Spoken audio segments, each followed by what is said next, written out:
भारतीय supreme court में इंसाफ का कत्ल, जजेस भी मोदी नवाज निकले। मकबूजा कश्मीर की खुसूसी हैसियत तनसीखी के खिलाफ तमाम दरखास्तें मुस्तरद। 5 अगस्त 2019 को यकतरफा इक़दाम बरकरार।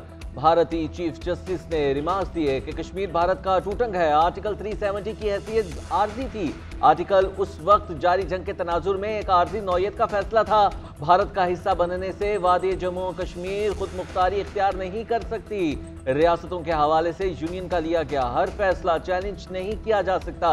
हर फैसला चैलेंज किया जाएगा तो उससे मुल्क में बेचैनी और बद इंतजामी जन्म लेगी। जम्मू कश्मीर में सिर्फ भारतीय आइन का इतलाक होगा, दूसरा कोई आइन नहीं चल सकता। रियासत के पास इख्तियार है कि वो किसी भी हिस्से को अलहदा रियासत का दर्जा दे। पाकिस्तान का जो मकबूजा कश्मीर के हवाले से यूनाइटेड नेशन से मुतालबा यही है कि वो इंडिया को मजबूर करे कि वो अपनी जो करारदादें हैं उनको इम्प्लीमेंट करवाए। वहाँ पे हिंदुस्तान की जुल्म और बरियत की जो एक नई दास्तान मुरतब की गई है मकबूजा कश्मीर के अंदर, गाजा के और फ़लस्तीन के मुसलमानों का जो रिएक्शन आया है, तो अल्टीमेटली इसी किस्म का रिएक्शन ही आएगा कश्मीरियों की तरफ से भी। मकबूजा कश्मीर की खुसूसी हैसियत खत्म करने का भारतीय सुप्रीम कोर्ट का फैसला मुस्तरद। निगरान वज़ीर ख़ारजा जलील अब्बास जिलानी का कहना है कि पाकिस्तान ये मामला OIC के सामने उठाएगा। UN सेक्रेटरी जनरल यूरोपीय पार्लियामेंट को भारतीय अदालती फैसले से आगाह करेंगे। मकबूजा कश्मीर बैनुल-अक़वामी तौर पर तस्लीम शुदा एक मुतनाज़ इलाका है। भारत को मकबूजा कश्मीर के मुतनाज़ इलाके के तयन का कोई हक नहीं है। पाकिस्तान तमाम स्टेक होल्डर्स का जल्द इजलास बुलाएगा। मुस्तकबिल की हिकमत अमली तय की जाएगी। कश्मीर के अवाम की सियासी सिफारती अखलाक की हिमायत जारी रखेंगे। शहबाज शरीफ कहते हैं फैसला आलमी कवानीन की खिलाफ वर्जी है। भारतीय अदालत ने लाखों कश्मीरियों की कुर्बानी से गद्दारी की है। मुतासबाना फैसले से तहरीक आज़ादी कश्मीर मजीद मजबूत होगी। शहरी रहमान ने कहा कि भारतीय सुप्रीम कोर्ट के फैसले को मकबूजा कश्मीर के लोग तस्लीम नहीं करते। इंतखाबात से पहले मुतनाज़ कानून साजी की तौसीक का मकसद मोदी की इंतखाबी मुहिम चलाना है।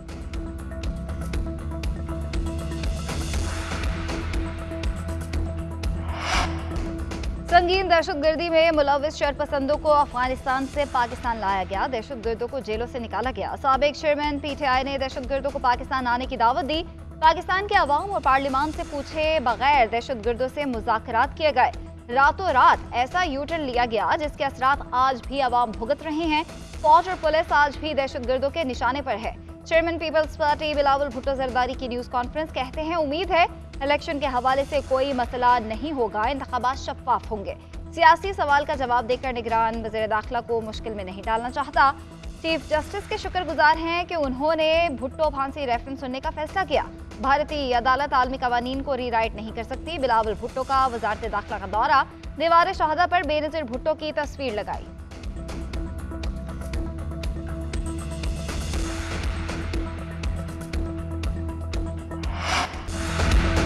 किसी भी गिरोह या फर्द को दहशतगर्दी की इजाजत नहीं दी जा सकती। कोई सरेंडर नहीं करेगा तो कोई बातचीत नहीं होगी। अगर वो अपनी गलती नहीं मानते तो हम उनके साथ बैठने को तैयार नहीं।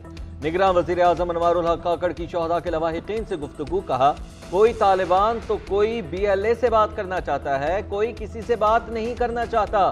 किसी फर्द को रियासत के खिलाफ जाने का हक नहीं।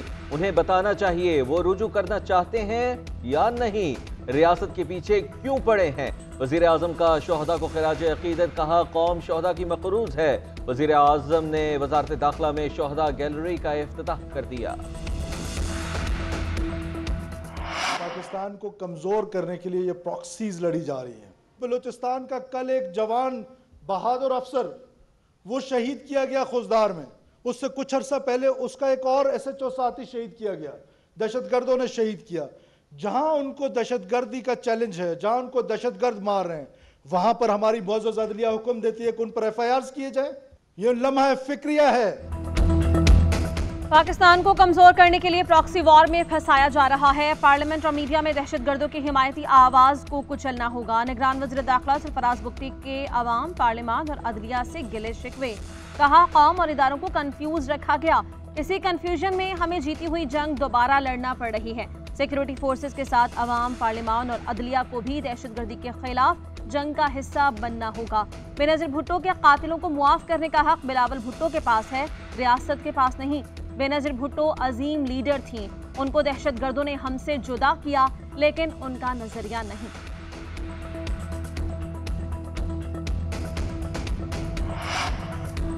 सुप्रीम कोर्ट के जस्टिस एजाजुल अहसन ने बेंचेस की तश्कील पर सवालात उठा दिए। रजिस्ट्रार सुप्रीम कोर्ट को खत लिखा, खुसूसी बेंचेस की तश्कील कमेटी में नहीं हुई। कमेटी में फैसला हुआ था कि फौजी अदालतों में शहरियों के ट्रायल पर 5 रुकनी बेंच फैसला दे चुका है, अपीलें 7 रुकनी बेंच सुनेगा।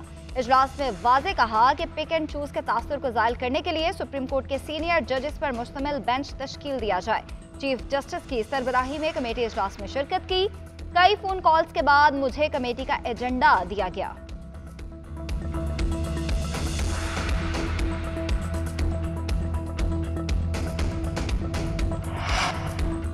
मिलिट्री कोर्ट्स में सिविलियंस का ट्रायल कलअदम करार देने के खिलाफ अपील दायर। वजारत दाखिला ने इंट्रा कोर्ट अपील दे दी। अपील में कहा गया है कि केस आर्टिकल 199 के तहत पहले हाई कोर्ट में क्या नहीं जाना चाहिए था। लफ्ज सिविलियन की इस्तिलाह बहुत वसी है, क्या अदालत ने उसे नजरअंदाज नहीं किया। सिविलियन की इस्तिलाह में गैर मुल्की और दहशतगर्द भी आते हैं। सुप्रीम कोर्ट खुद भी कह चुकी है कि दीगर फोरम्स हों तो आर्टिकल 184(3) से गुरेज करना चाहिए। सुप्रीम कोर्ट का ताहयात नाअहली पर अदालती फैसले और इलेक्शन एक्ट की तरमीम में तजाद का नोटिस। अटॉर्नी जनरल और तमाम सूबाई एडवोकेट जनरल्स को नोटिस जारी। जस्टिस अतहर अल्लाह ने रिमार्क्स दिए कि सेक्शन 232 की शमूलियत के बाद ताहयात नाअहली के तमाम फैसले गैर मुअस्सर हो गए। इलेक्शन एक्ट का इतलाक मौजूदा इंतखाबात पर होगा। चीफ जस्टिस ने रिमार्क्स दिए कि ताहयात नाअहली पर सुप्रीम कोर्ट का फैसला और इलेक्शन एक्ट साथ नहीं चल सकते।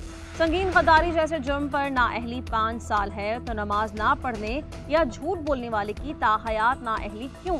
आर्टिकल 232 शामिल करने से ताहयात नाअहली का तस्वुर खत्म हो गया। रिटर्निंग अफसर, ट्रिब्यूनल और अदालतें मखमसे में रहेंगी। एक्ट पर इन्हसार करें या सुप्रीम कोर्ट के फैसले पर।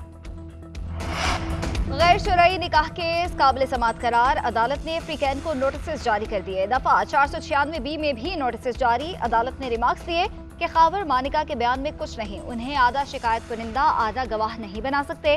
बानी चेयरमैन PTI अडयाला जेल में है, ऑनलाइन हाजिरी लगाई जाए। बुशरा बीबी जाती हैसियत में अदालत पेश हो। अदालत ने केस की समाअत 14 दिसंबर तक मुलतवी कर दी।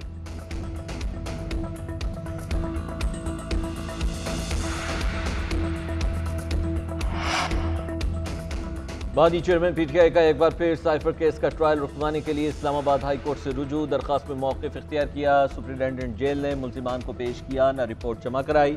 ट्रायल कोर्ट ने कानूनी तकाजे पूरे किए बगैर 4 दिसंबर को फर्द जुर्म के लिए चार्ज की कॉपियां तकसीम कर दी।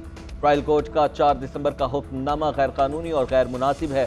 ट्रायल कोर्ट ने ऑफिशियल सीक्रेट एक्ट की दफ़ा 613 की गलत तशरीह की। इस्लामाबाद हाई कोर्ट के 2 रुकनी बेंच ने साइफर केस की कार्रवाई को कलअदम करार दिया। ओपन कोर्ट में समाअत की। अदालत इस दरख्वास्त पर फैसला होने तक ट्रायल कोर्ट की कार्रवाई को मुअत्तल करने का हुक्म दे।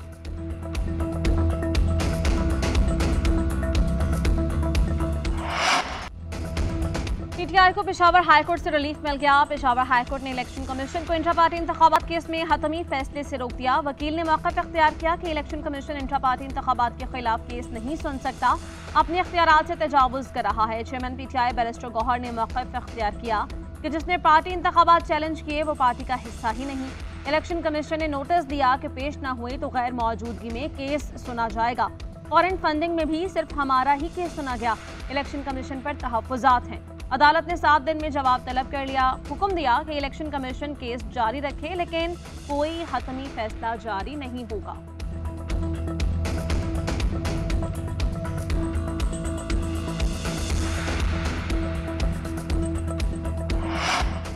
बानी चेयरमैन PTI की तोशाखाना केस का फैसला मुअत्तल करने की दरख्वास्त पर फैसला महफूज बानी चेयरमैन की नाअहली का नोटिफिकेशन अदालत में पेश किया गया। अमजद परवेज ने मौक़िफ़ इख्तियार किया कि इलेक्शन कमीशन का नाअहली का फैसला ट्रायल कोर्ट के फैसले के तनाजुर में था। चीफ जस्टिस ने रिमार्क्स दिए, ये कह रहे हैं कि हमने फैसला मुअत्तली की ज़बानी इस्तदा की थी। अमजद परवेज ने मौक़िफ़ इख्तियार किया कि इन्होंने दलाइल नहीं दिए, जो नज़ीरें पेश की वो सज़ा मुअत्तली की हैं, दरख्वास्त काबिल समाअत नहीं। अमजद परवेज ने लाहौर हाई कोर्ट में इसी रिलीफ के लिए दरख्वास्त दायर होने का एतराज़ भी उठाया।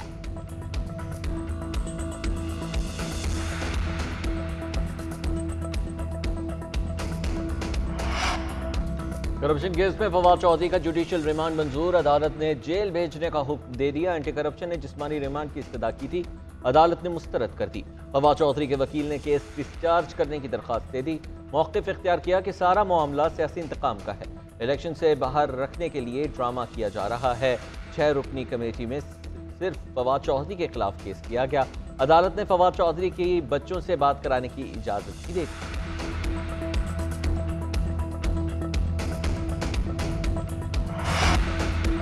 पीपल्स पार्टी वफ्द की चीफ इलेक्शन कमिश्नर से मुलाकात। इलेक्शन कमिश्नर सिंध हल्का बंदियों और दीगर मसाइल पर तहफ़्फ़ुज़ात रखे। ब्यूरोक्रेसी की जानिब से सियासी जमातों की सपोर्ट की शिकायत, इंतजामी फैसलों से पार्टी के मुतासिर होने का मामला भी उठाया।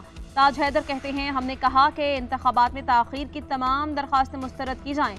इलेक्शन कमीशन ने यकीन दिलाया है कि इलेक्शन में ताख़ीर नहीं होगी। फैसल करीम कुंडी ने कहा कि हमने तकर्रुर व तबादले तरक्याती कामों की शिकायत सामने रखी। इलेक्शन कमीशन ने मुस्बत जवाब दिया है, कहा है कि सियासी जमातें और इलेक्शन कमीशन राबते में रहेंगे, जो शिकायत होंगी उन्हें हल किया जाएगा।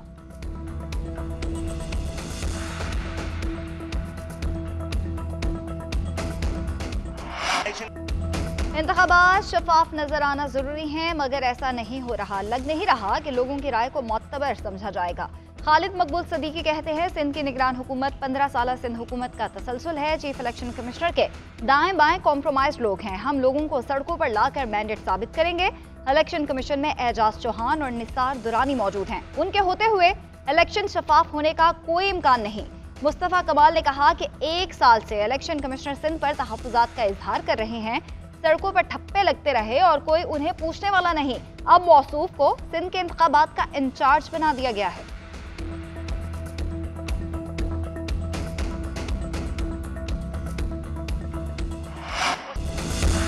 सईद गनी ने एमक्यूएम के इल्जामात को शिकस्त का खौफ करार दे दिया। कहते हैं एमक्यूएम सियासत का मुर्दा घोड़ा है। मुत्तहिदा वालों ने साबिक चेयरमैन पीटीआई से इदारों पे दबाव डालने का हुनर सीख लिया है। इंतखाबात में मुमकिन शिकस्त देकर इलेक्शन कमीशन पर इल्जामात लगा रहे हैं। एमक्यूएम इलेक्शन के अमल को मुतनाज़ बनाना चाहती है।